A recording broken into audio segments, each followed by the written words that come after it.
a production of the Mesa Chamber of Commerce. Visit us at mesachamber.org. So I want to introduce you guys to Tyson Nansel. He's buried somewhere in your Brady Bunch feed here. Tyson works, I first met Tyson at the city of Mesa when he interned out of ASU. He was doing communications there and he came to work for the city of Mesa. I then had the opportunity to hire a communications lead at Resolution Copper when I was up there, and Tyson won that job. And then after I came here, I begged Tyson, please come down to the United Food Bank. We could really use your help in telling our story here. And so Tyson's had some exposure to government, to corporate, and now nonprofit in the communication space, where he's learned a lot about social media, how to write your social media playbook, how to stay on message for the right audience, how to identify your audience. So he's going to talk a little bit about some of those things here. And we're going to go ahead, Bob, and just we'll catch Marlo after Tyson's presentation. So stick around to after Tyson's presentation. Marlo's got some information to share with us about some opportunity to gather some supplies for your nonprofit. So I'm going to kick the time over to Tyson. Tyson, why don't you hop on and introduce yourself? And well, I guess I just introduced you. So Bob, he's going to have a presentation he wants to share. So if you could give him the ability to share his screen, that would be wonderful. Done. Okay. Tyson, take it away. All right, looks like we're set and good. Everyone can see that first PowerPoint slide, right? Yep. Excellent. Now what I'm trying to do is, I want to be able to see the chat, so I'm going to move this back over here. Perfect. All right, as Dave introduced me, my name is Tyson Nansel, and here at United Food Bank, Vice President of External Affairs, and was just very excited to be invited to talk about social media. We're going to be on this together. We're going to learn together and hope that, you can really enhance what you're doing as an organization in pursuing the journey of what we do on social media and the frustrations of social media. I hope I can help you out today.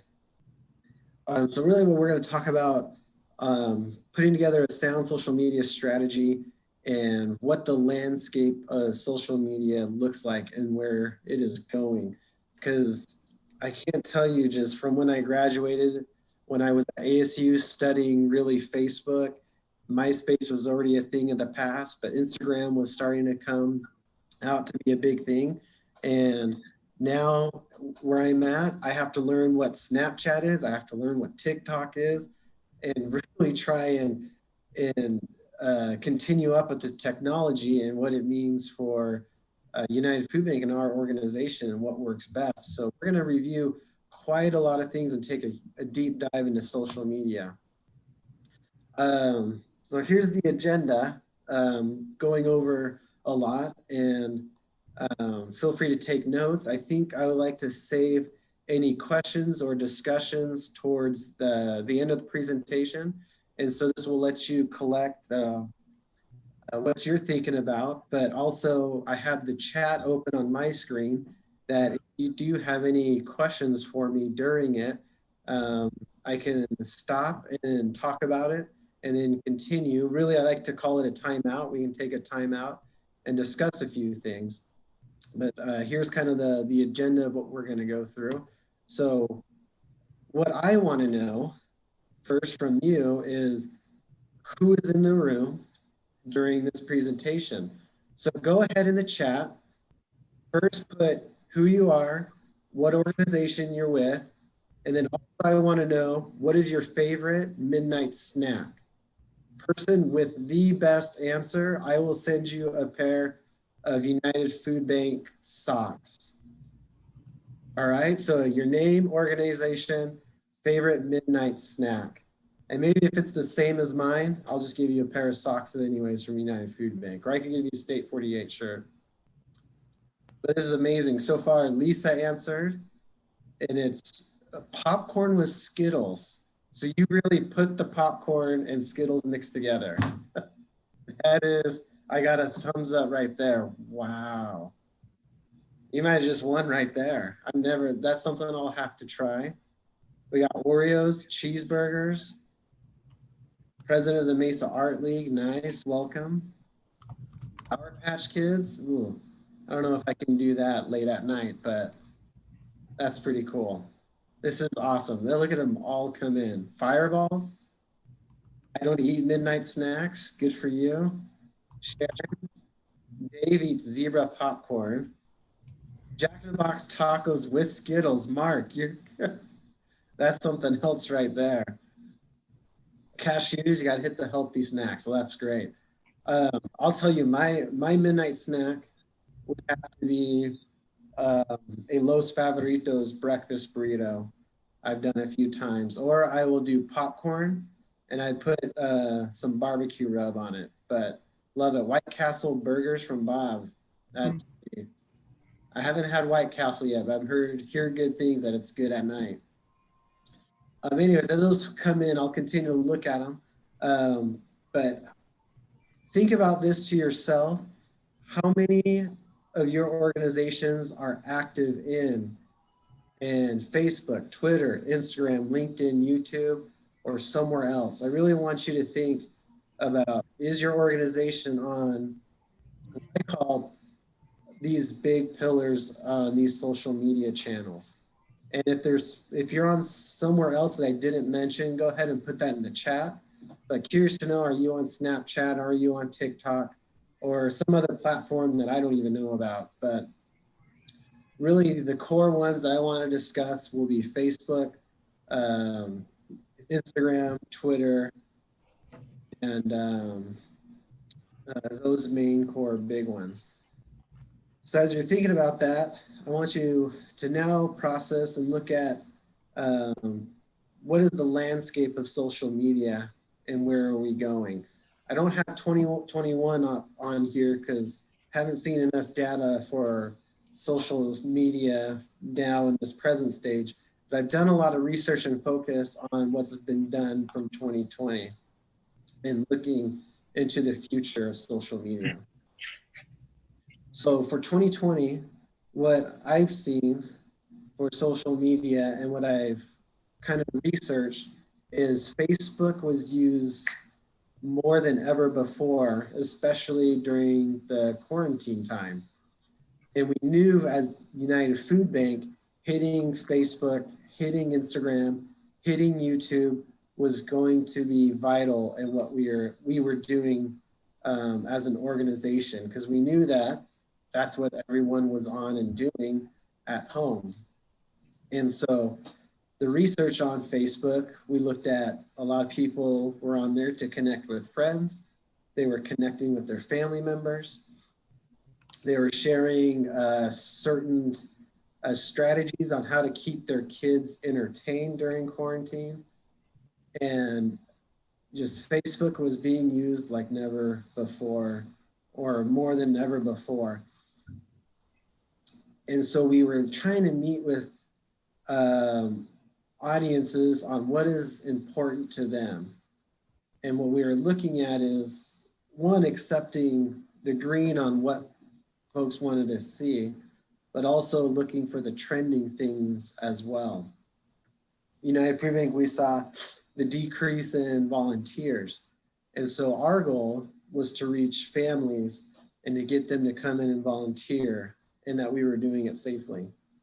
What we saw in 2020 on Twitter was a lot of news and current events.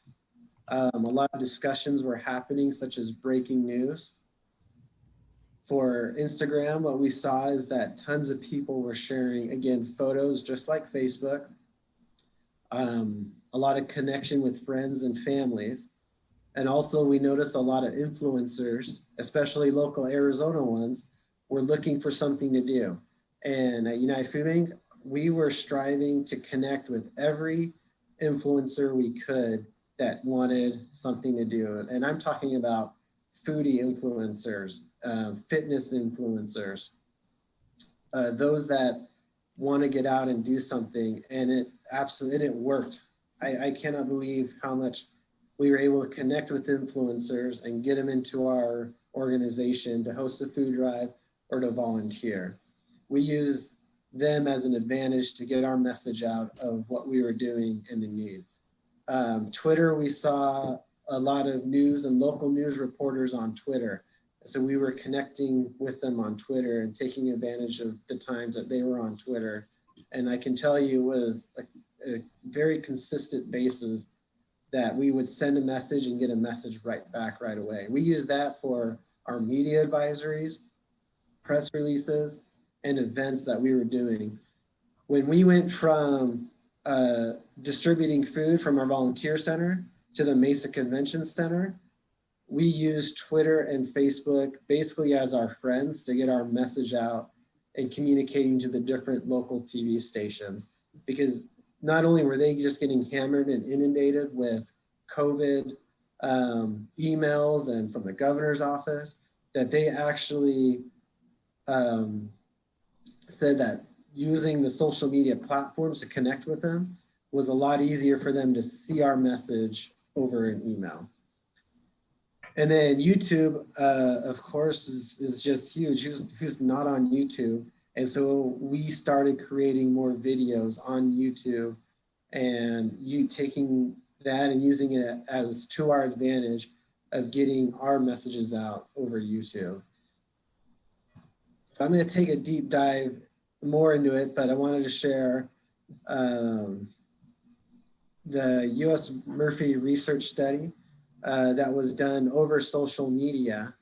And we took it at United Food Bank, my social media manager and I, and we looked at all the different lists in these categories on how we could take advantage of each channel. And you can see that every channel is different, and you have to treat that these channels are different. Not each of your messages will want to be the same. You're going to want those to be different as you start planning your social media playbooks. But as you can see the word inspired used a lot, the word curious. Instagram, I love how you have playful, creative, and attractive on there. And that's how you're going to want to, you got to use these values of these words and put them towards your social media messaging.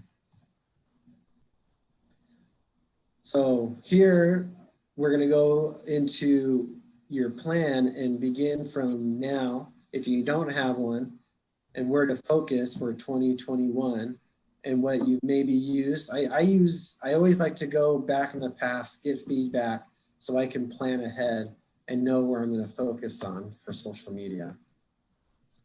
At United Food Bank, our channels that we use, we know that we're okay not having to use each platform that's out there. And we don't mind taking a try and a stab at a few different ones. Tell you the truth, we took a stab at TikTok.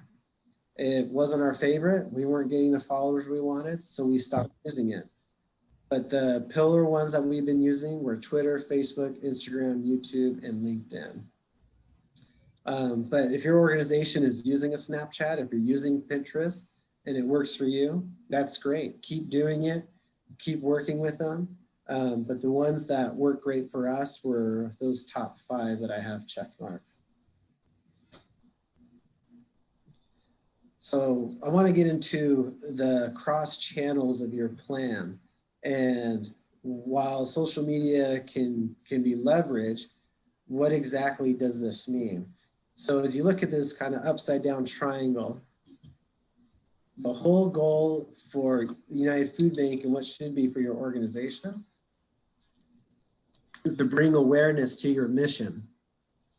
And that needs to be the tranche of what your plan needs to entail and what you need to do.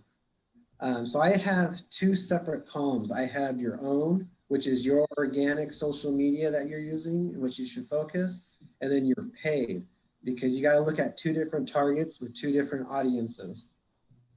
Because I can tell you that your organic messaging is great, and that's what you will be posting. At United Food Bank, we try and post daily, if not 2 times a day. But we are posting daily on our social media channels to continue to engage, to continue to build our brand, and and and we create storytelling information. And I can tell you, we're not posting just to post. We post strategically and we plan ahead before we post. I mean, we're planning 30 days almost ahead of time before we start posting things. So brand awareness is huge. And then we create engaging and implementing posts on how we can get our audience to like and share, especially on Facebook. Every like you get is a great part of being able to just get earned media out of it. Every share you get, that's more earned media. And then eventually we want to get the awareness to engagement, to following you, to then conversion of how we can turn your audience into Facebook fundraisers. And it's incredible because you look at how a GoFundMe works or a Kickstarter. It's amazing to see people get behind Facebook fundraising, whether it's $100 or $200, someone's birthday, wanting to raise money for your organization. That stuff works and it adds up very fast. I love it when someone does a Facebook fundraiser. We reach out to them and thank them for it. On the paid side, as you look on awareness, boosting your posts and doing paid advertisement is imperative. And you want to do target paid advertisements, not just throwing a paid advertisement out there because you don't want to waste your funds on it, but you want to be smart. And then you're building your future audience. I'm not saying go and pay for followers. That is absolutely what you don't want to do because you're not gaining an audience that will engage with you, but you're building your future audience that can be locally.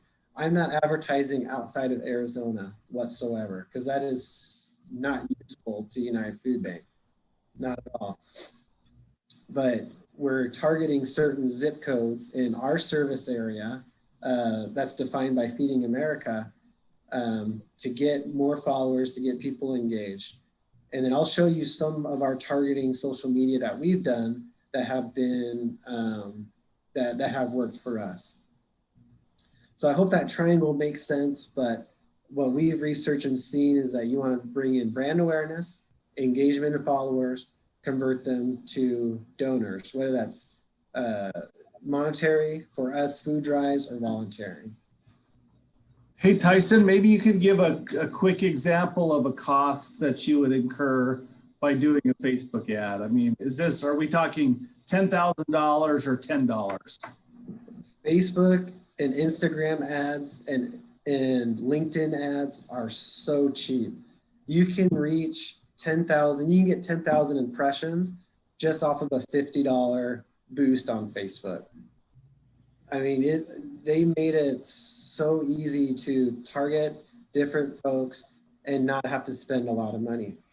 During the holidays, I mean, I'll admit, we spend a little bit more, up to probably $100 to $200, a little bit more than that. And we will run advertisements from December 1st to December 31st. And we can watch the likes come in, we see the shares come in, and we can follow links to our website on when people donate. We run Facebook boosts on the giving holidays and the big giving days, such as Giving Tuesday and Arizona Gives Day. Again, that sometimes might not result in a donation, but if I run something for $50 in one day and I can get 10,000 impressions from it, I mean, I'm going to do it to build brand awareness.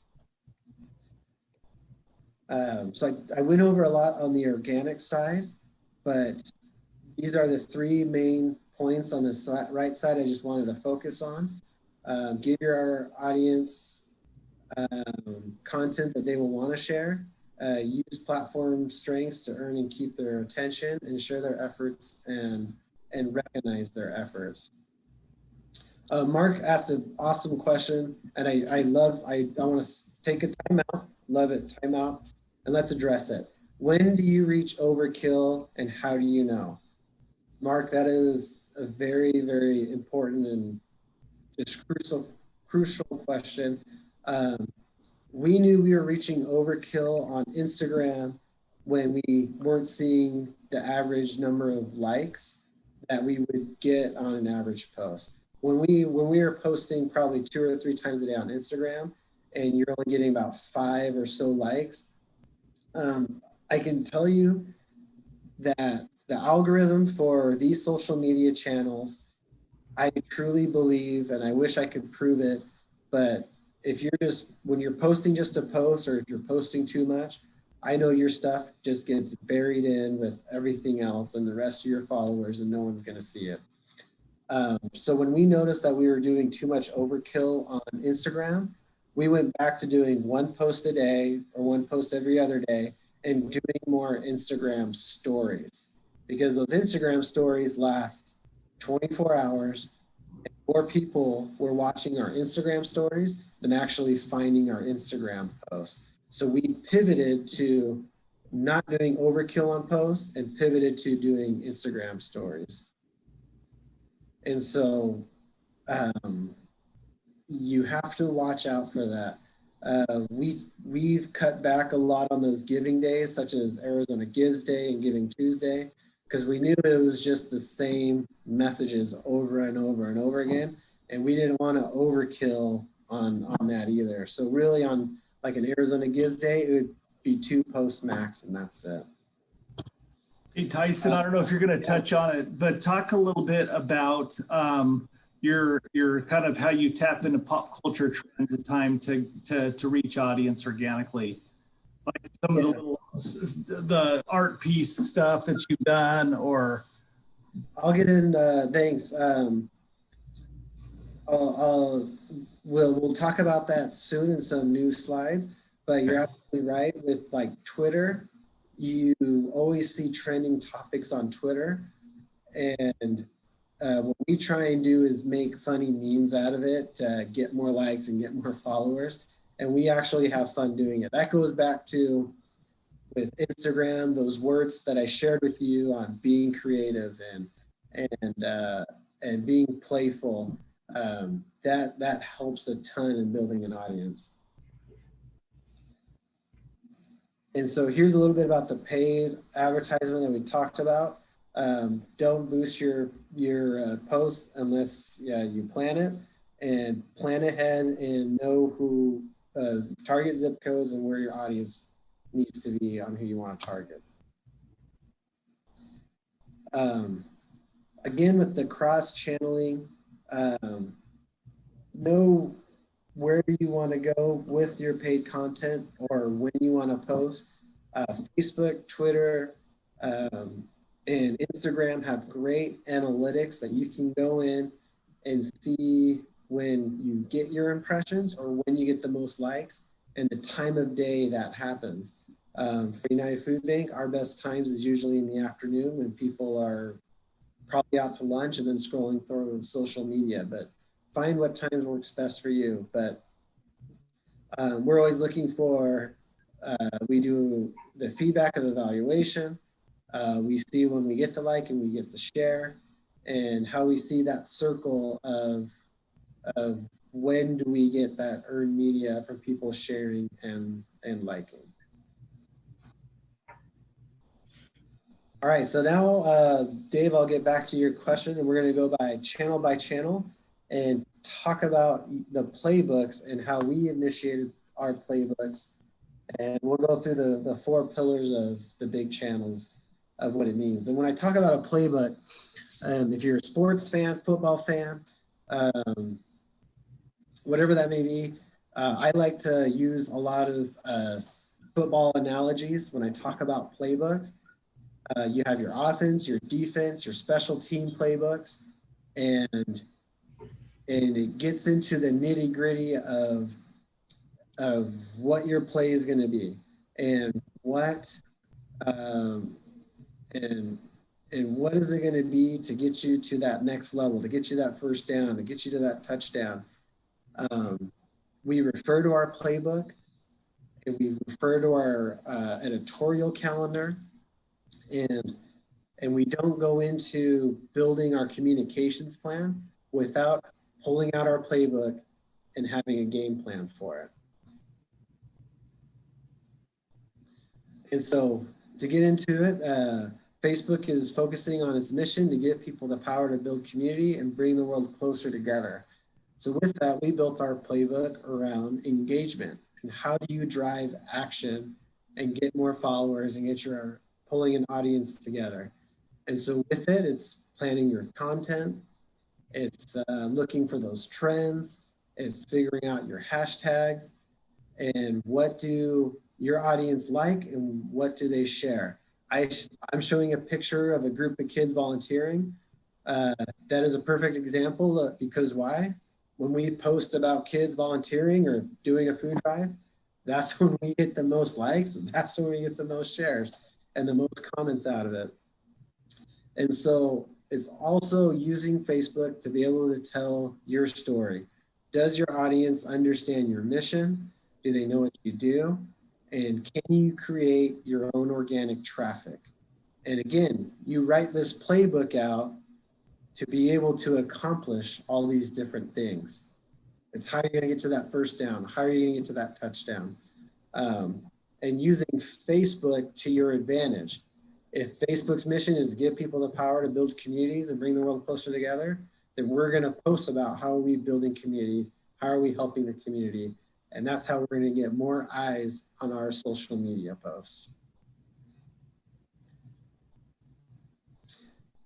Again, for Facebook, we create kind of action. We create our trigger plays on what really builds our fantastic posts with videos and live videos and posts.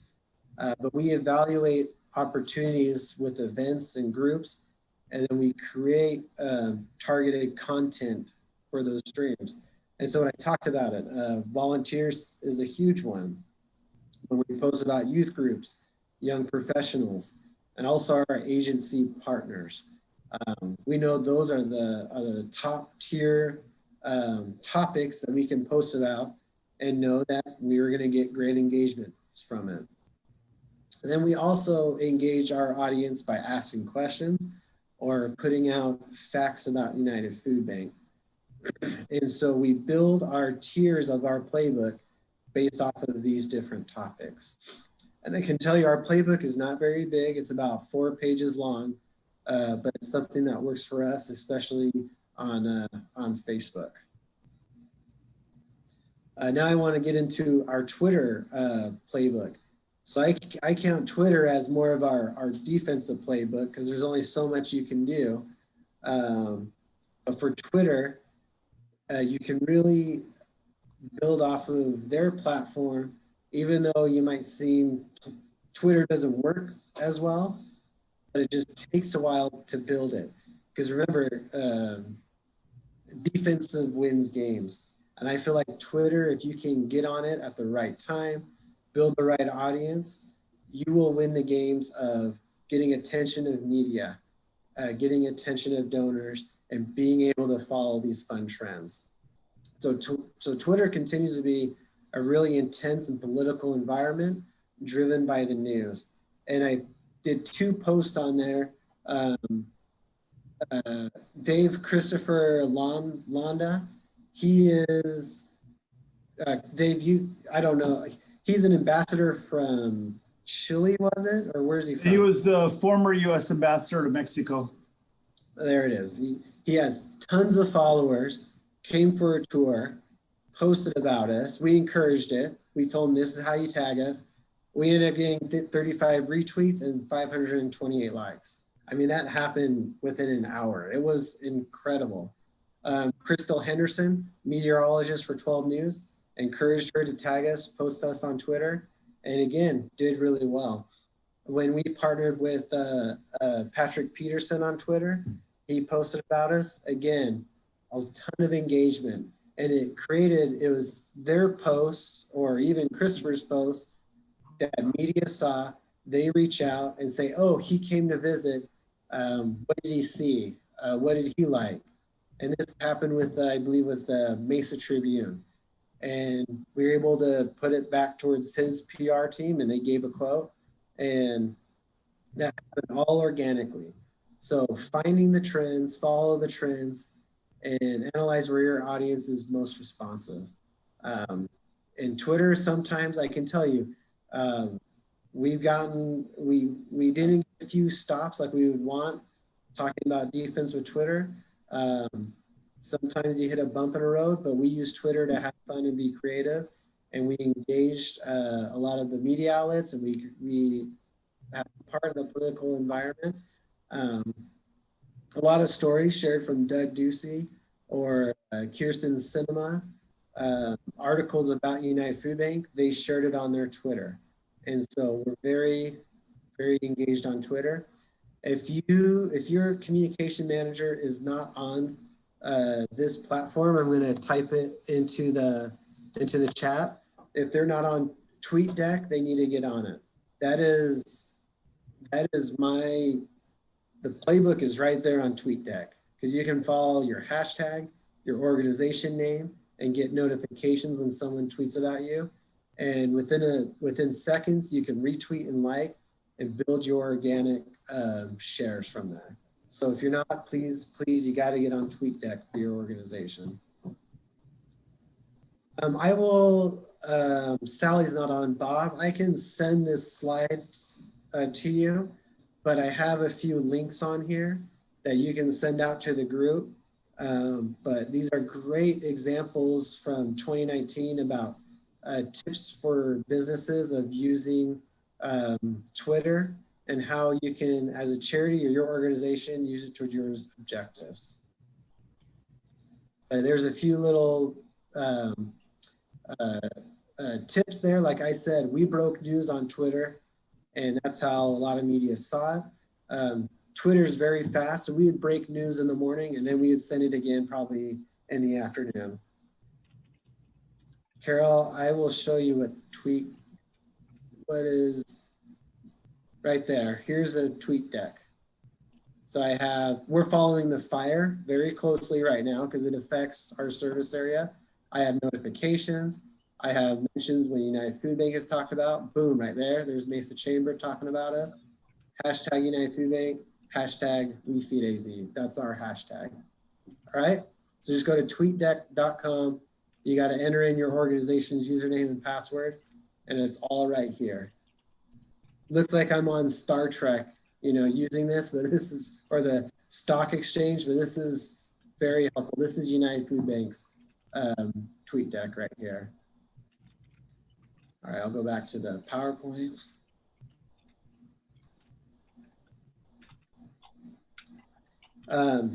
So I want to talk about, Mark even mentioned it. How do you know if it's overkill or posting the same thing? I have different posts here, and you can see how the language and the content is a little bit different. So you see Facebook, a little bit longer content. We have a link there. People donating water. Twitter, that language is going to be different because you can't talk as much on Twitter. Then you look at LinkedIn to Twitter again about we are in need of drivers. So it's not this, it's the same content, but different messaging for each one.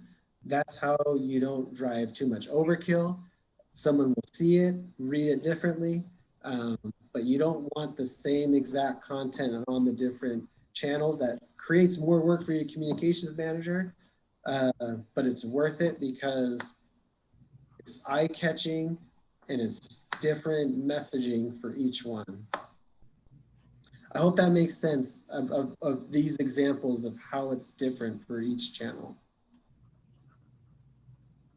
So Instagram, when you create your playbook for Instagram, Instagram's mission is to capture and share the world's moments. All right, similar to Facebook, but how can we capture United Food Bank's moments and share it?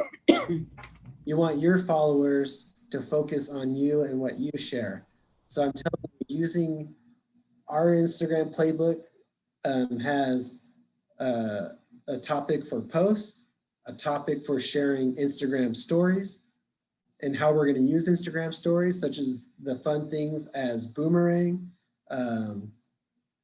creating the hyperlinks, time lapse, and live video. And how does that bring people together? I'm going to show you something. This is my Instagram apps just for Instagram. It's a ton, but it works. But you want to build your playbooks around the different features on how you can bring your audience and build more audiences together. So again, I just wanted to share different features of the storytelling, such as what worked for us, from kids volunteering to our Thanksgiving turkey drive to even putting asks out on social media, such as volunteers being needed. I'll send this slide out, but this will help you build your storytelling game on how to build your book and your editorial calendar and what works. And there's some examples there. I'm not going to read it all, but just wanted to put that out there. Last but not least is LinkedIn, on building your playbook for LinkedIn. LinkedIn is huge advantage. We learned that very quickly. We built our audience to more than 500 followers. I wish it was more, but we were late to the game on LinkedIn. But what we learned is that LinkedIn is easy to use like Facebook, but it's a totally different audience again. You're talking to professionals on LinkedIn that can potentially become donors and help build your status of what you're doing as an organization. We've also used LinkedIn advertisement to help build our followers, but to help build more engagement as well. With LinkedIn, we're only posting about once a week on LinkedIn, not too much. We don't want to overkill it, but we're trying to view those analytics and see what's working on LinkedIn and really see who's our audience on LinkedIn and how we can continue to build it from there. And what's been studied and read was that LinkedIn users are more likely to donate to your organization. So we're constantly wanting to build our portfolio on LinkedIn, and we make it very professional, creative, and fun side of social media. I'd stick to Facebook, Instagram, and Twitter. LinkedIn side, keep it 100% professional of what you're doing on LinkedIn. So it's key takeaways to focus that I'd love for you to get out of when you're building your playbook, building your editorial calendar, is not to worry about being everywhere. Like I said, United Food Bank's not everywhere, but focus on your organic efforts, and then use the platforms, use your playbooks to your strength, build the post that works for you. If posts don't work for you, scratch it, start over, but find posts and live videos that you create, see what works for you and take advantage of it and use it for your strength. Those social media platforms are absolutely free, and unless you want to do some paid advertisement, but use your advantage of your followers, ask them to share, ask them to tag you, ask them to do check-ins on Facebook, just so you can get that free earned media and eyes on your organization. Discussion time. So we can take a small time out. I don't see, I saw one question come in from Bob. Tyson, do we use a tool like Hootsuite? Bob, we used to, but Hootsuite doesn't touch on all the social media channels, unfortunately. And so we found it easier just to post to the different channels. We are linked from Facebook and Instagram because they are connected. So if we post to Facebook, or if we post to Instagram, it connects to Facebook. We especially do stories, Facebook to Instagram. But other than that, unfortunately, you got to take the time to go to each different channel and post individually. Because again, we don't want the content to be the exact same. We want it to be different for each post. I don't think I saw any other questions on there, so we'll move past discussion times. Different reminders is create your content calendar. Usually we like to be a month out. I call that the special teams part of your playbook. Use the analytics features to really see what's working, how are people liking, did your advertisement work, did it reach the impressions you want, and find creative hashtags that work for you. We use the hashtag WeFeedAZ or Let's Feed AZ, and that seems to work really well for us and how we find different posts about United Food Bank. And here's my contact. We are in this together. I appreciate the discussion. I appreciate everyone sharing your favorite midnight snack. I'll go back, but I think the popcorn and Skittles is very unique. So whoever that, Lisa, I'll send you a pair of socks. I'll need to get your information later. Yes, thumbs up. And there's the man himself. Turn it back over to Dave. You can see that he gets nitty and gritty with us, and he's led us through the pandemic and hasn't he like I said, Dave will get down and get his hands dirty when we need him to. So thank you for having me, everybody. Appreciate it. Nice job, Tyson. Thank you. You know, the thing I like about our social media is it's pretty engaging. When I get my teenage daughters commenting on stuff that they saw on our social media, we know we've kind of hit a pretty good audience there.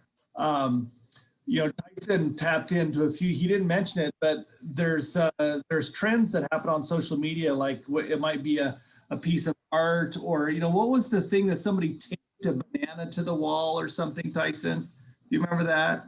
What was that? Sorry, I missed it. Do you remember when somebody taped a banana to the wall or something, called it art? Oh, that was, yeah, someone taped a banana to the wall, and the fundraiser raised like $250,000 from the taped banana to the wall. And so we did a taped peanut butter and talked about how $250,000 can help feed families, you know? So just the thing I like is Tyson, you know, you develop a corporate voice or a nonprofit voice as you go through this. And so, you know, have some fun with it.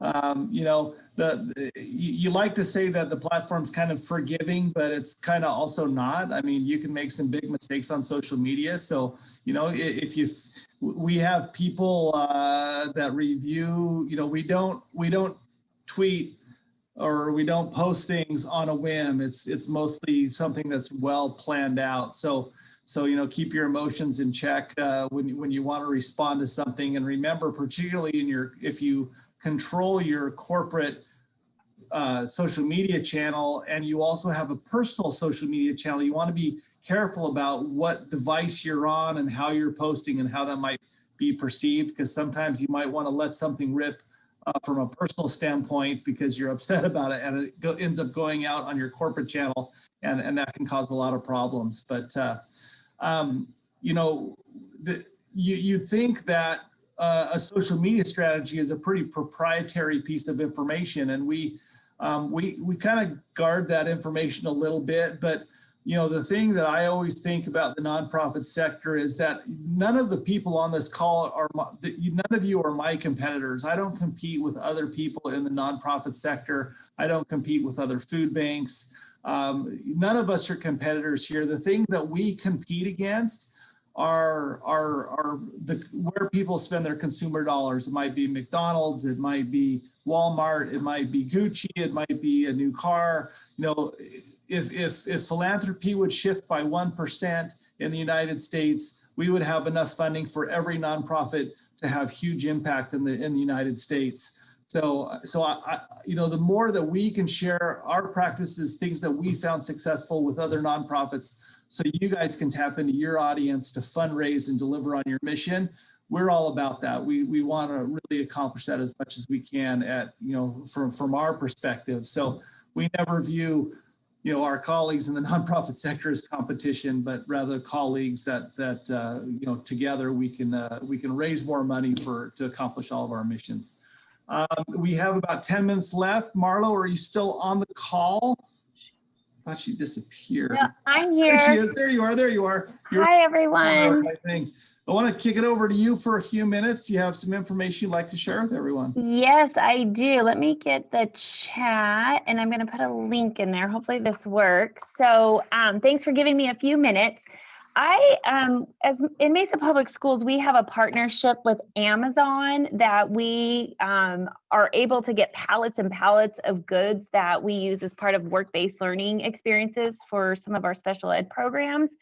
And with school being out, we have a lot of leftover stuff, and a lot of this stuff is hygiene products, it's detergents, it's soaps, it could be perfume, there's just deodorants. And we generally, the kids pack it up and then we send it to our schools throughout the school year and they distribute it out to their communities of need. But we have a lot of stuff that I don't want to sit out over the summer because we're actually storing it outside. And so I invite you guys, if you have an opportunity on Thursday morning between 8:30 and 9:30, we're opening up our little Amazon distribution center is what we call it at Westwood High School. And if you have a truck or a car and you have families in need or any, or maybe your own organization, maybe you guys need Lysol or wipes or stuff for your own place of business, please come. It's going to be kind of first come, first serve, and you can grab whatever you can fit and take it with you because we'd kind of like to get it all cleaned out so that it's not sitting there over the summer. It's at Westwood High School's Agriculture Complex, which is on 6th, I think 6th Street, I put it on there, an extension. So it's like behind Westwood High School where the softball fields are, baseball fields are, and I'll have signage, but the best way to get to it is on University and Extension, and then going north on Extension, it curves into 6th Street, and that's our agriculture complex because we've been storing things out in the barn area because we get so many pallets. In fact, I even have 10 pallets sitting in my district office that we're trying to get distributed out as well. But I want to offer this up. My dream is one day we'll have a central location where you guys all could just come and grab what you need as it comes in. But right now, this is kind of we're hodgepodging this temporarily. Let's see. Yes, please, anybody come. I mean, Liz, tell anybody who wants to come on over. Again, I haven't been out there, but I believe we have quite a lot of stuff of a wide variety. And it might be stuff that you can't use at your place or you might not want to give out, but you might use yourself. So it's okay. We just can't sell it. We have to give it away. And I don't want to dump it into any kind of dump. So it's from 8:30 to 9:30 this Thursday at the Westwood Ag Complex. And the link, I can put the link in there again for everybody. Hopefully it comes up, of a little flyer I put together. Okay, I see questions in the chat. And if for some reason you can't make it, here, I'm gonna put my email in the chat as well. You can email me and we can maybe, if we have stuff, I can coordinate. And then my phone number is on the flyer. So if you get lost or something comes up, you could also call me on my cell phone. You need to be a nonprofit to pick up items, Marlo. No, you could be Anybody can come. Sure. Marlo, if you could send me that flyer, there's a lot of folks that weren't on this call, and I'll send it out to the other nonprofits as well. So absolutely, I will send it to you, Linda, and you can send that out. But no, it doesn't have to be a nonprofit. Oh gosh, did I put the wrong date on there? Oh Lord. Oh, yeah. Sorry, it's Thursday. It's the 10th. I will fix the flyer and then I'll send it out to you, Linda. Okay.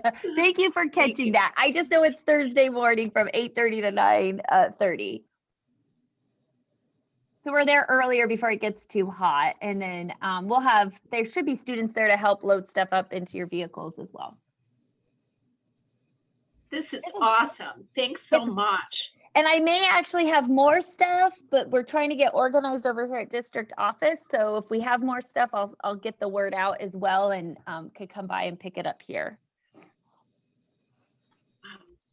Very good. Thank you. Yeah, Any absolutely. other questions for Marlo? Excellent. All right. We have 5 minutes.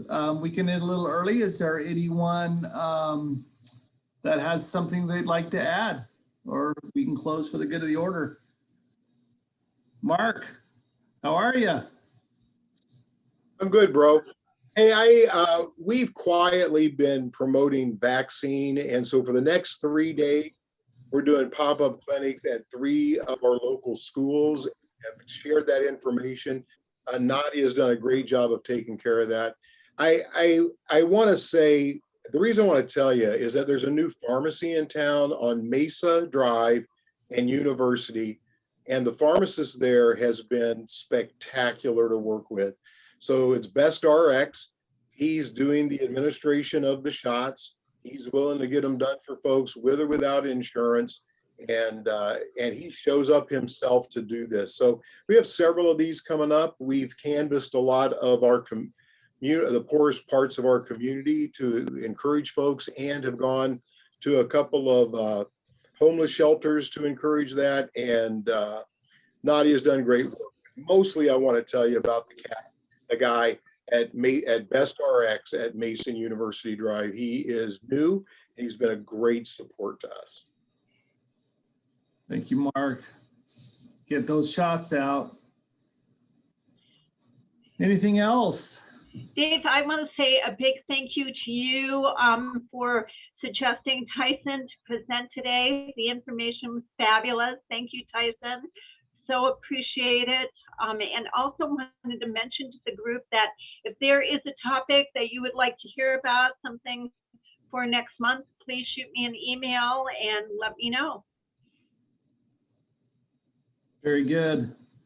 If you can't find Tyson's contact info, you guys all know how to contact me. So if you have questions about that, I might be willing to rent Tyson out, but you know, it might be a steep donation, United Food Bank. So, all right, with that, it's great to see everyone's faces. Linda, any idea when we might be able to gather in person again?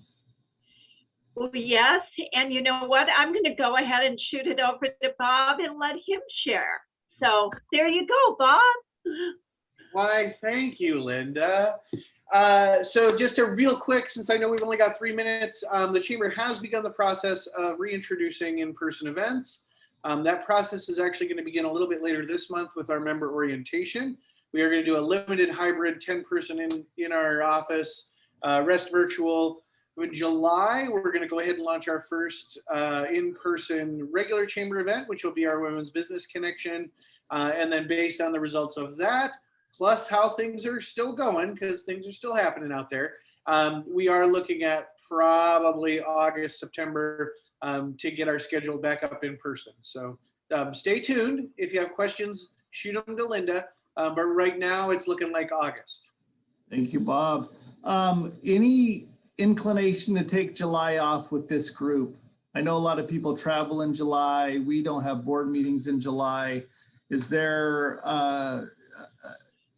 would folks want to keep the meeting schedule, or do you want to have a month off? I don't know if I'll chime in to say that historically, you know, we've had like July and August off due to a lot of people taking off. So, you know, I think, you know, unless we get some feedback otherwise, we can most certainly take July off and resume in August. So shoot me an email, folks, and let me know. But I in the past we have, because of vacations and time off. So I'm going to make an executive decision and say July we will not meet. okay. And plan on regrouping in August. Okay. All right. Right on time. It's great to see everyone. See you again in August. Enjoy your summer. Stay connected to Mesa Chamber social media, email newsletters, Monday morning message, and mesachamber.org to always know what's happening at your Mesa Chamber.